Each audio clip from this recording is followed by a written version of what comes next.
Je m'appelle Serge Ferraud, j'ai 79 ans, j'ai exercé la profession d'ébéniste. Je m'appelle Gisèle Matelli, je travaille à ProBTP, au service contentieux. Je m'appelle Hervé Gourjon, je suis dans un domaine scientifique.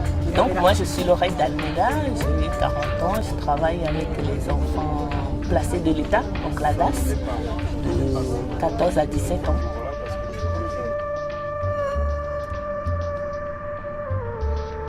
Nous aimons bien, dans le cadre du Café Philo, se coller à la réalité, parce que c'est bien gentil de parler de Platon et de Socrate, mais enfin il faut un peu dépoussiérer la philosophie. Il y a, il y avait un dicton qui disait que si tu échanges une pièce de monnaie avec ton ami, vous repartez chacun avec une pièce de monnaie. Si tu échanges une idée avec ton ami, vous repartez chacun avec 2 idées.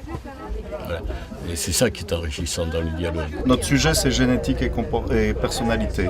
Ce qui m'intéresse surtout, c'est l'aspect philosophique de la recherche dans ces domaines qui peuvent poser d'énormes questions. Est-ce qu'il faut respecter le hasard? Est-ce qu'il faut respecter le hasard, la loterie de la génétique ou l'orienter?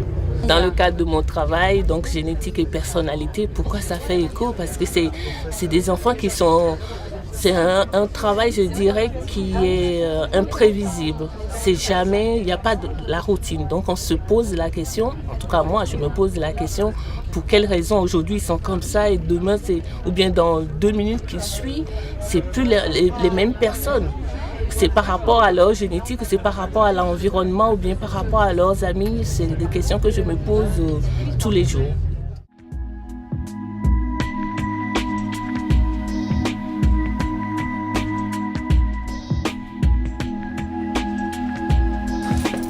Alors, tout le monde est là ou pas?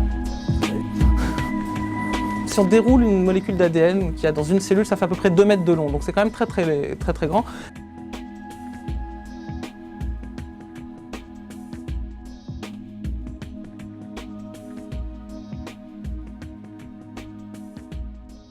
Moi je pensais quand même qu'on parlerait plus de la personnalité, donc on en parlait plus de la génétique. C'était un peu dommage. Oui, donc la visite du labo, on n'a pas vu grand-chose à part les pipettes, les tubes.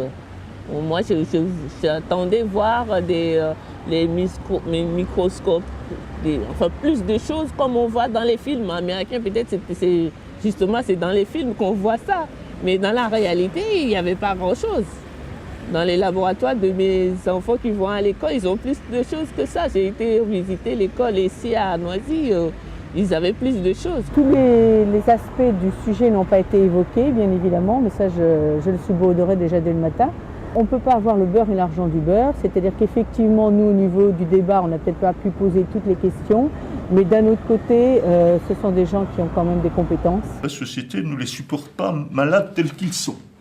Alors, c'est là qu'on en revient à l'idée tout à l'heure, a-t-on le droit d'être malade? Et c'est toujours intéressant d'entendre des gens justement qui connaissent leur sujet. Le bilan de la journée, pour moi ça a été très intéressant. J'ai appris des choses que je soupçonnais mais que j'ignorais quand même. À savoir que la recherche sur le génome et sur la génétique, c'est quand même quelque chose de très important. Mais j'ai appris aussi que ça pouvait être très dangereux, que l'on pouvait évidemment ficher les gens par rapport à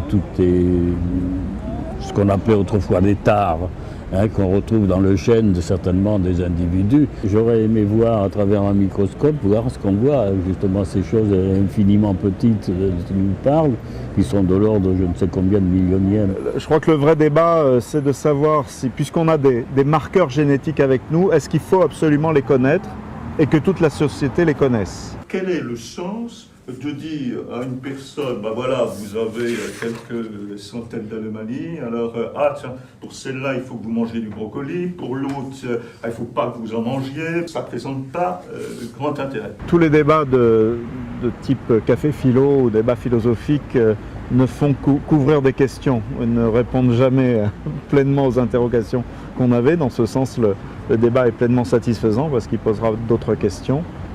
qu'on se pose, qu'on posera, dont on débattra et qui nous amèneront à poser d'autres questions encore.